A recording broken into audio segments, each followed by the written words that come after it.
Česka v rekonstrukcích ožily historické bitvy.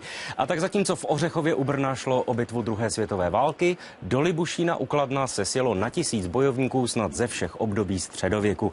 K vidění tam byli templáři, vikingové a taky berounští měšťané a mnoho dalších postav minulosti. Nejdřív příprava, potom zábava. Bojovníci ze všech období středověku si dávali záležet. A krásné počasí jim k tomu řádně zatopilo. Není vám v tom trošku vedro?